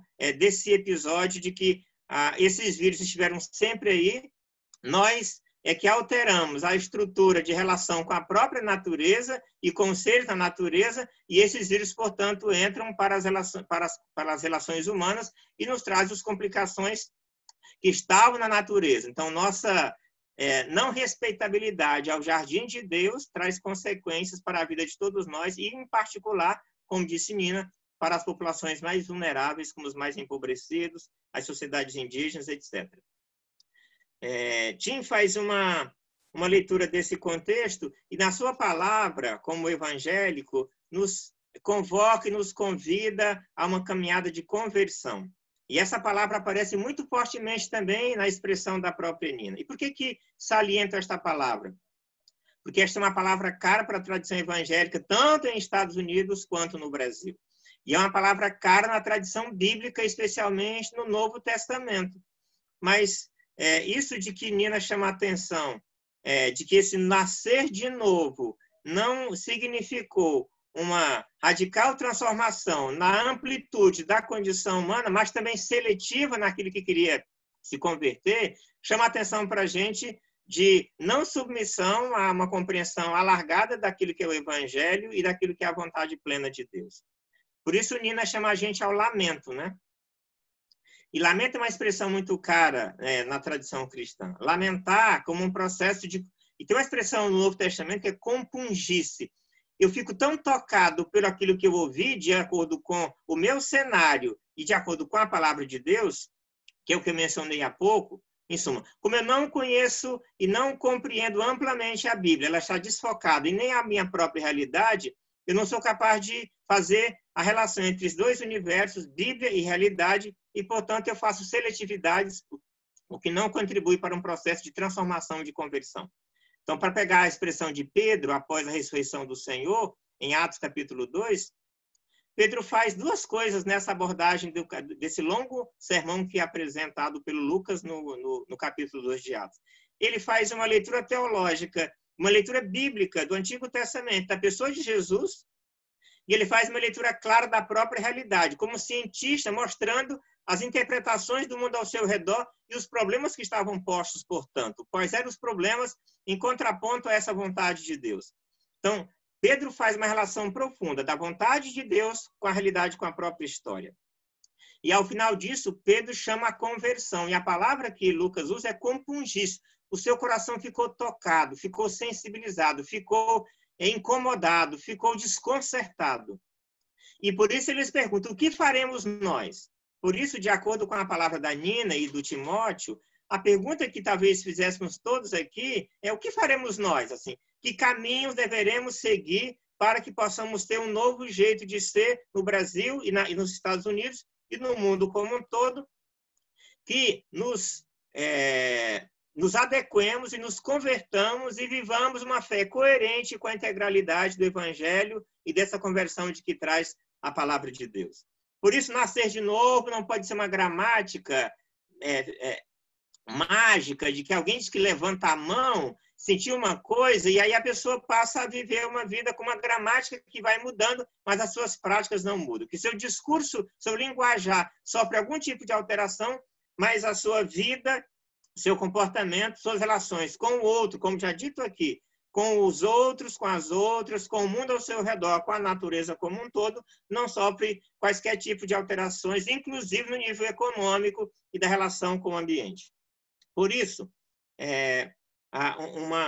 o que a Bíblia traz para a gente é uma palavra que, pelo que a gente percebe, os evangélicos em Estados Unidos, e de maneira genérica falo, por favor, então, evangélicos em Estados Unidos e Brasil, não reconhecem a Bíblia como palavra de Deus, não reconhecem a Bíblia como regra de fé e de prática, não só no tema ambiental, em outros muitos também. Mas isso é uma afirmação não para desrespeitar, mas pedagógica, no sentido de a gente colocar em suspeição a nossa própria relação com Deus e com a Bíblia e com a nossa própria fé, para que isso nos faça compungir o coração e aceitar o convite da conversão, para que as nossas práticas eclesiais, profissionais, individuais, mas também coletivas, estruturais, inclusive no âmbito da vida social, das empresas, dos governos, como chamar a atenção a Nina também de uma nova ética, para que a gente possa compreender inovações na nossa maneira de viver no mundo, essa pedagogia profética possa ser desenvolvida por nós em nossas comunidades, para que o nosso mundo perceba um testemunho eloquente de uma nova fé e de um novo convertido, de um ser que nasceu de novo, efetivamente, amplamente, completamente em Cristo. Bem, para começar aqui a completar, sei que meu tempo está acabando, né? Os cristãos, à luz de Romanos capítulo 8, e na expressão que a gente acolhe de Timóteo e de Nina, deveriam ser, de fato, primícias da nova criação, os primeiros. Mas vejamos, estamos bastante atrasados em termos de coletividade evangélica em Estados Unidos e no Brasil com esse tema. O movimento de Lausanne, como a gente percebe aí no vídeo que introduziu essa sessão, traz elementos muito importantes, é um movimento recente, mas que já nasceu um pouco com essa preocupação. Mas em termos mais amplos, a presença evangélica nesses dois países, que já passam aí de mais de 200, 300 anos, no Brasil mais de 200 anos, nós temos um déficit, nós temos uma lacuna histórica. E a maneira como nós compreendemos a Bíblia, compreendemos a história e a atuação missionária, palavra tão cara para o mundo evangélico, de fato tem lacunas grandes e, portanto, a criação lamenta. Nós ouvimos os seus gemidos.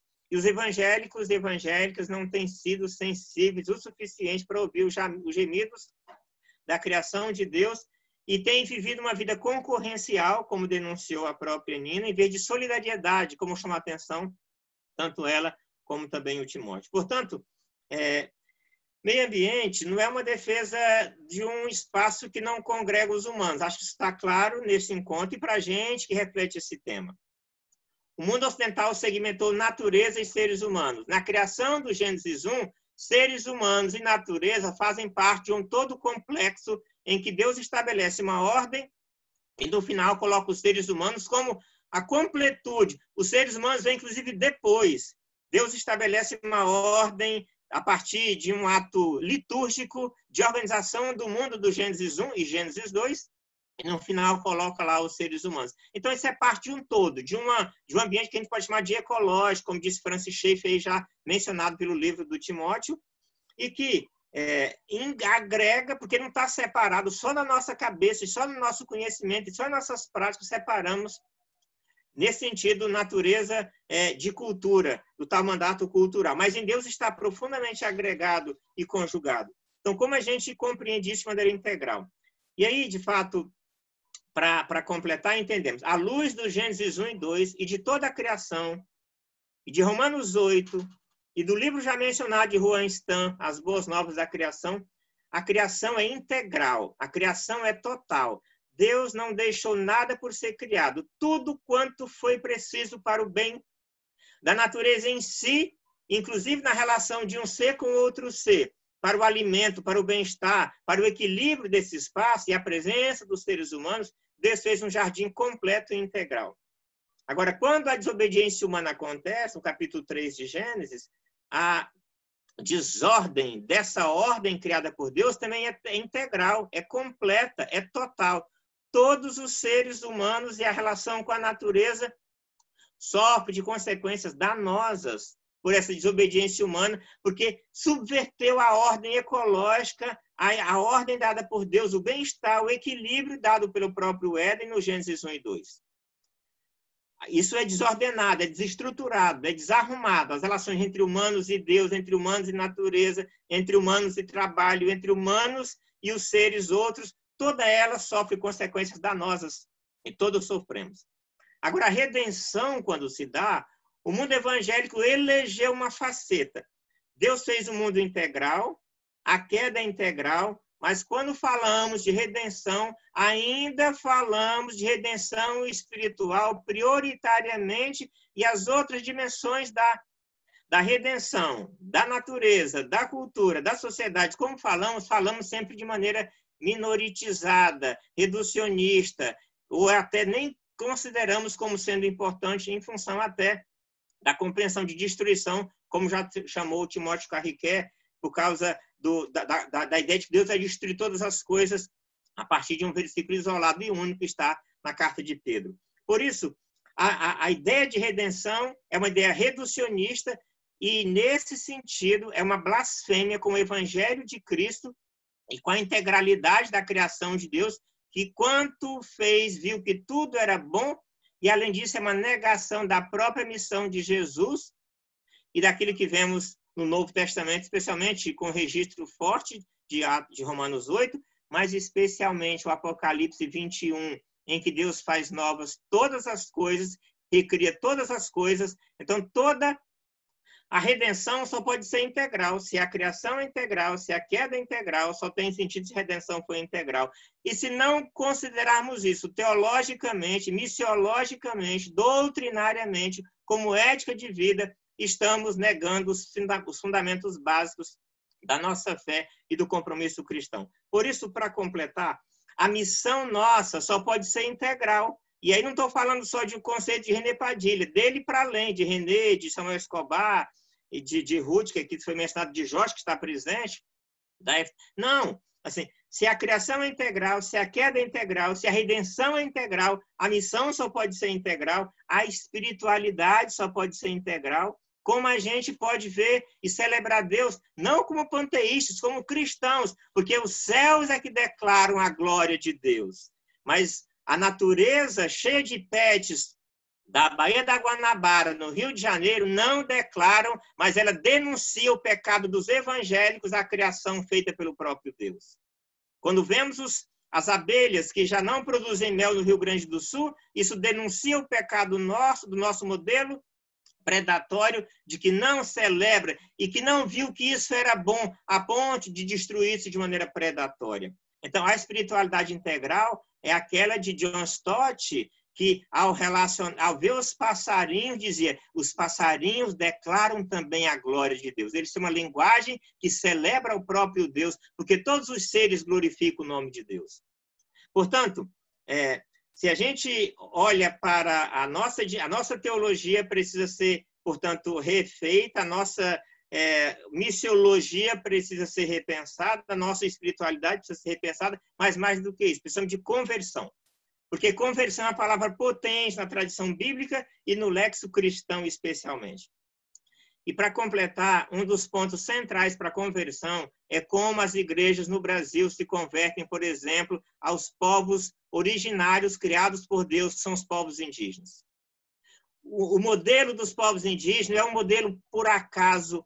Eles estão mais próximos da origem feita pelo próprio Deus do Éden. Isso não é poesia, isso é um fato. Porque eles têm um mundo muito mais próximo do Éden do que o que nós conseguimos fazer. Nós não conseguimos voltar para esse mundo por toda a nossa história que nós temos do mundo ocidental. Mas como a gente protege essas populações que produzem para a gente a produção, a segurança, o equilíbrio, a proteção de florestas a partir das quais nós todos dependemos em qualquer parte do planeta.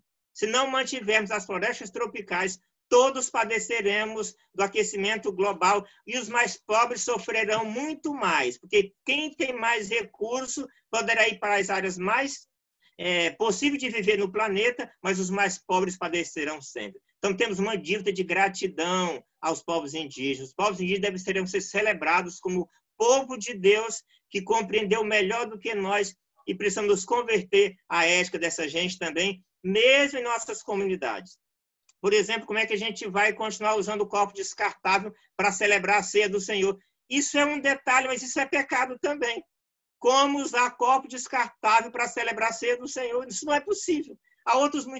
Irmãos e irmãs, amigos e amigas, pessoas de Deus aqui, se a pandemia nos trouxe a essa reclusão, se a gente achou que muita prática não podia ser alterada, a pandemia mostrou que de um dia para o outro o mundo pôde parar e a gente pode ressignificar nossas práticas de vida das mais simples às mais complexas. A economia não é para estar do lado do meio ambiente. O meio ambiente é central. A economia deve servir ao meio ambiente, não o contrário. O meio ambiente é a criação de Deus. A economia é a maneira como a gente inventou uma maneira de estar no mundo. Ela deve submeter-se ao meio ambiente, não o contrário. Porque isso é o caminho da conversão para que a gente possa ter um mundo melhor, mais belo, mais alegre, mais integrado, mais equilibrado para o bem de todos, porque isso é o sinal de Apocalipse 21. Isso converge para a glória de Deus e para o bem de todos nós e de todos os seres criados por Deus.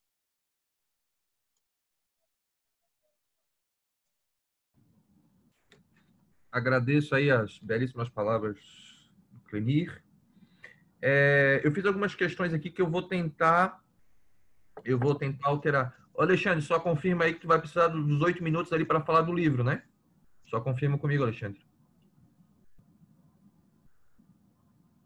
Acho que sim. Tá. Sim. Ah, então tá. 7 minutos. Te dou um de generosidade aí que o Clemir pegou. Tá bom, obrigado aí pelo acréscimo.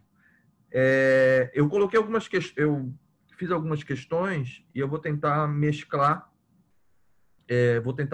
um pouquinho com algumas perguntas que foram colocadas aqui no chat, tá? Primeiro, tanto para a Nilma quanto para o Timothy, a gente pensar um pouco essa questão, essa relação dessa identidade do cristianismo, ou evangélico, protestantismo, ou, enfim, a terminologia que a gente possa utilizar.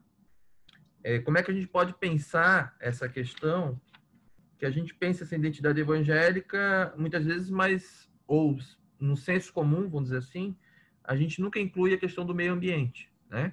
Porque eu acho que se teve uma palavra-chave aqui, que une as duas falas, é a ideia da reconciliação. Reconciliação nossa conosco mesmo, com os outros seres humanos, com Deus e com o meio ambiente, né? Eu acho que isso ficou bem claro no vídeo que foi passado no início dessa sessão, né? Então, como é que a gente pode pensar nisso? E aí eu acho que a gente tem alguns problemas aí, né? Problemas relacionados à escatologia, né? Que às vezes se pensa mais no além do que só no espiritual e se esquece do mundo que nós estamos, da nossa casa, né? Do meio ambiente. Então, isso às vezes é meio problemático, porque isso pode gerar, muitas vezes, uma falta de compromisso com o meio ambiente, numa certa visão. A gente tem um problema da teologia da prosperidade e da teologia do domínio, né? A ideia do consumo, né? Até lembro que a gente se usa muita expressão, que eu acho que puxaram lá do Adam Smith, no livro A Riqueza das Nações, que é a ideia da mão invisível do mercado. Se tem a ideia do mercado como Deus mercado, e se usa a expressão, até vai comprar um produto ou vai para uma loja, você tem que fidelizar, né? Se usa essa expressão fidelizar, né? Então se traz um conceito religioso e aplica para o mercado, por exemplo, né? Então isso é uma característica. Então, como pensar, uma questão seria como pensar essa identidade evangélica com essa ideia de meio ambiente, com essa necessidade que a gente tem de reconciliação nossa com os outros, conosco mesmo, com Deus e com o meio ambiente, né? Que eu acho que vai muito com a ideia também que o Clemir falou da redenção, né? Dessa questão, dessa redenção espiritual que não apenas individual, mas também que passa pela cultura, que passa pelo meio ambiente, que deve ser sistêmica, né? Então, isso é colocado aqui. Outra questão teve uma questão aí que a professora Marion colocou para o Timothy, né? Eu vou fazer um bloco de perguntas, tá? E depois eu abro para vocês e aí para vocês responderem. Entender que a Marion colocou uma questão que ela entende que não basta apenas ações educativas, porque nós estamos, segundo ela, né, diante de uma guerra. Grupos econômicos, predadores, extermínio, genocídio. Acho que ela deve estar se referindo aqui ao atual ministro do Meio Ambiente, o Ricardo Salles, né? Então a Marion entende que não é necessário apenas, não é suficiente apenas convencer os evangélicos de cuidar do meio ambiente, que a gente precisa ser mais protestante do que evangélico, né? Eu até tinha colocado aqui uma citação do Ricardo Salles na fatídica reunião lá do dia 22 de abril desse ano, reunião ministerial, que ele disse que era para passar a boiada, né? Então, usou essa expressão passar a boiada, já que a imprensa brasileira estava dando muito foco no Covid e era aproveitar o momento que a imprensa brasileira estava sem foco no meio ambiente e desregulamentar, né? Então, como ele usa uma expressão, dar de baciada, né? Passar a boiada.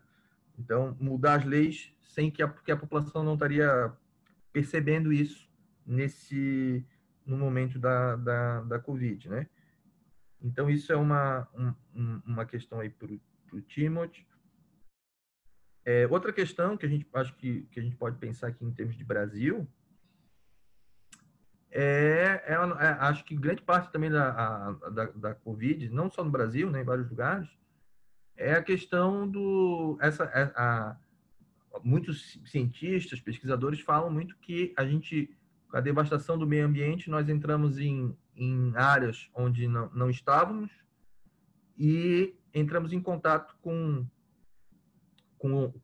outros seres, no caso desse vírus, né?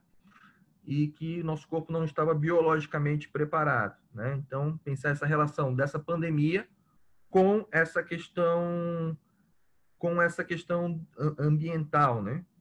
Então, acho que isso é uma questão importante. A gente sabe que tem iniciativas aqui que foram colocadas, né? A Rocha, algumas iniciativas, igrejas ecocidadãs, né? Então, tem várias iniciativas que a gente pode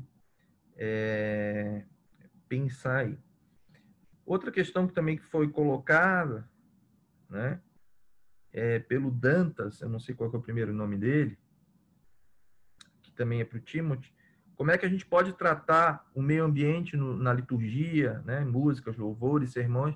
Como é que a gente pode tentar colocar do ponto de vista a questão do meio ambiente nas igrejas evangélicas, que isso seja mais recorrente nas nossas celebrações e nas nossas práticas, nas nossas vivências, que possa ser melhor disseminado entre os evangélicos, tá? Eu acho que essa pergunta também poderia ser feita aí, né, para a Nilma tentar entender isso dentro do contexto dos evangélicos nos Estados Unidos também. Eu acho que seria legal se a gente pudesse fazer uma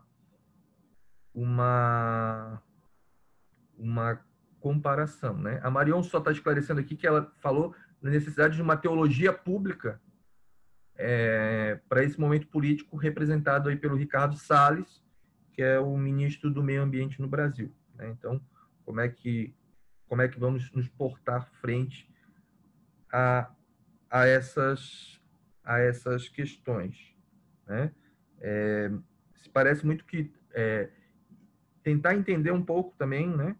Um pouco acho que a questão do Brasil no cenário internacional, que a gente era muito ligado a uma diplomacia chamada soft power, né? A gente era muito mais ligado à diplomacia, à persuasão pela diplomacia, e não mais pela força, né? E a gente parece que nesses últimos anos aí a gente realmente tem perdido essa visão, né? E o Brasil, junto com a Índia, Estados Unidos e China, tem se negado a diminuir as taxas, né, de emissões de carbono, né? Então, isso é bem complicado e infelizmente, a visão do Salles, ministro do Meio Ambiente, e também do Trump, né? Então, tem realmente prejudicado essa visão e essa dificuldade de a gente de ter um bom relacionamento, de estar se relacionando e ter uma visão sistêmica do cristão frente à natureza. Então vou abrir para o Timothy fazer as suas considerações e depois para Nina. Bom, Eduardo, eu declino dos livros por causa do tempo. Pode dividir entre os 3 o tempo que tem os 13 minutos. A gente faz mais para frente. Então, 6 minutos e meio aí, você, salomônico. 6 minutos e meio para o Timothy. Tem o Clemir também, rapaz. E 6 e meio... Oi? Tem o Clemir também. E o Clemir. Então vou deixar 4 minutos para cada um. Olha, que dificuldade, né? Tanta observação que foi levantada, coisas boas. Deixa eu tentar responder a pergunta da Marian, que também tem alguma coisa a ver com uma inquietação da Nina a respeito das informações, ou que o problema não é apenas informação, né? Que a gente precisa de mais ação. Primeiro, um esclarecimento, tanto a Rocha quanto a Renovar Nosso Mundo tem trabalhado na área de ações. A Rocha fazendo encontros no Norte e no Nordeste, justamente com grupos, geralmente locais, bem locais, que estão preocupados em questões socioambientais na sua localidade. Então, eles têm privilegiado não grupos de reflexão, mas grupos de ação. Semelhantemente, Renovar Nosso Mundo tem feito, como eu falei antes, né, além de educação, advocacia, inclusive participação, eu mesmo lá na Espanha, no COP25, nos protestos na rua, assinando o baixo-assinato. É lógico, a gente precisa trabalhar muito mais nisso, e como a Amy Reynolds falou ontem, é uma e a Nina é um dos pontos muito fracos nossos.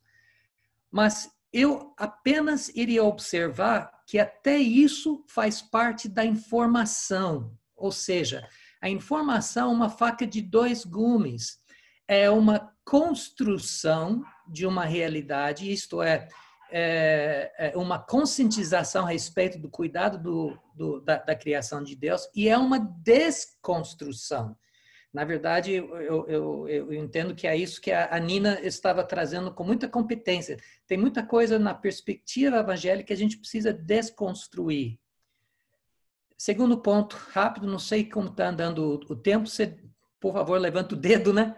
Mas a liturgia, arte, fé, meio ambiente está fazendo isso. Postei uma canção, Senhor meu Deus, quando eu maravilhado, que nós adaptamos em lamento. Então, pode dar uma olhada nisso. Recursos são citados justamente para a liturgia na página no Facebook de Renovar Nosso Mundo. Bastante recurso. Por fim, como mudar a mentalidade evangélica, né? Tanto nos Estados Unidos como no Brasil. Existe um meio comum, e isto é que o Clemir falou com muita competência, a valorização da Bíblia. Eu acho que se tem uma característica comum, algo a ser explorado, é a confiança na autoridade bíblica, mesmo quando não está ouvindo o que a Bíblia está dizendo, pelo menos taxativamente afirma que essa é a nossa plataforma.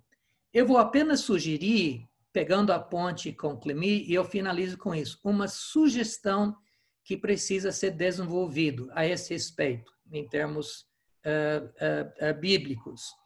Nós partimos da nossa exposição bíblica do Antigo Testamento, do que fala a respeito da criação, da justiça, etc. Partimos do Novo Testamento, em termos, o Clemir trouxe o sermão de Pedro em Atos 2, pensamos que somos seguidores, discípulos de Cristo, mas sempre contemplamos apenas o ministério histórico de Jesus. E o grande vão é o vão no qual nós vivemos, entre a primeira e a segunda vinda. Nós pulamos de Jesus para o porvir. E a gente esquece que as Escrituras falam muito sobre a ação de Jesus agora. E a maior descrição é que ele está reconciliando todas as coisas, tanto as do céu quanto as da terra, consigo mesmo. Pensa em passagens como Colossenses 1, Efésios 1, Filipenses 2, 1 Coríntios 15. São áreas em que nós podemos desenvolver a partir do conceito de um novo conceito, um conceito mais abrangente, na verdade um conceito bem antigo, né? De salvação, de redenção, um conceito mais bíblico em termos de reconciliar de todas esse vínculo que existe entre degradação do meio ambiente, pobreza, o desafio de um novo sistema econômico que, para mim, eu acho que essa ansiedade, tanto da Nina quanto da Marian, nós precisamos mesmo de um novo modelo econômico, de como nós vivemos, como nós tratamos o mundo. Isso é muito usado e não tem nada que nos divide mais do que isso. Mas então que a gente parte e ainda continuamos batalhando na educação, mas com exemplos de ação de pessoas, de igrejas que estão envolvidas de alguma maneira com a denúncia e com ações mais locais.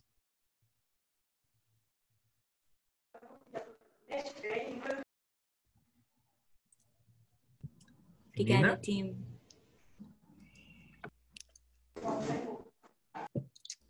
I hope I will not lose. Eu espero que eu não perca alguns amigos aqui com que eu vou falar. Vamos discordar, mas a gente, né, amigos, e a conversa fica à parte aqui. O que nós podemos fazer para redimir a nossa identidade cristã ou a forma como os evangélicos pensam? Eu gostaria só de mencionar duas coisas e deixar isso para que vocês reflitam. Eu não estou aqui para brigar com ninguém. A primeira coisa que eu gostaria de dizer, que eu sei que vai ser difícil para alguns aqui ouvirem, é que os evangélicos pregam um Deus que é branco e macho que não aprende. E se nós não mudarmos isso, nós nunca vamos ver os evangélicos mudarem. Eu não tenho nada contra os brancos e nem contra os homens, mas Deus não é macho e Deus não é branco. E o Jesus histórico, claro que era homem, mas ele também não era branco. E Jesus aprendeu. Jesus aprendeu muito. Ele é Deus. Um Deus que veio ao mundo e aprendeu com os humanos. O Deus evangélico não aprende. E isso, talvez, em parte, explique por que as nossas populações indígenas foram tão maltratadas. Apesar de terem tanto conhecimento sobre como cuidar do planeta. Eu sou do Peru. Eu sou uma peruana orgulhosa do meu país, como vocês se orgulham do seu país, e somos todos latino-americanos que têm orgulho da nossa identidade. E eu não estou aqui dizendo que antes da colonização europeia estava tudo certo aqui nas Américas. Não, todas as gerações precisam se confrontar com os desafios da injustiça. Mas uma coisa que nós não sabíamos antes da vinda dos europeus para a América Latina, pelo menos no meu país, era a fome. Não existia um sistema igualitário, não existia um sistema socialista, existia um império, mas era um povo autóctone que se relacionava com a terra, com amor e respeito. E eles aprenderam a ter uma economia com a natureza. Não apesar da natureza ou explorando a natureza. E eles construíram fizeram construções lindas. Eu não estou dizendo que eles viviam assim, à mercê dos fenômenos naturais. Não, eles eram engenheiros maravilhosos. Convido vocês a irem ao Peru e conhecerem ali o que sobrou de todas essas construções depois da pandemia. Mas eu fico impressionada, não com essa competência na área da engenharia, mas a forma como eles se relacionavam com a terra. Nós temos que pensar na maneira como essas primeiras nações americanas amaram e amam a terra. E eu não estou falando de um sentimento nativista, eu sou imigrante, eu sou neta de imigrantes, meus avós eram netos, filhos de imigrantes também. Então, nós percorremos o mundo, eu não estou falando de um sentimento nativista, mas estou falando do nosso relacionamento com o planeta. E acredito que muito tem a ver com a nossa maneira de ver Deus. Se nós não conseguimos imaginar um Deus que ama aprender, que se achega aos humildes e que trata a terra com humildade, amor e carinho, que consegue compartilhar o pouco que tem, que sentem que não precisam acumular tanto, mas que querem proteger a terra. Essa eco-shalom precisa de um Deus diferente.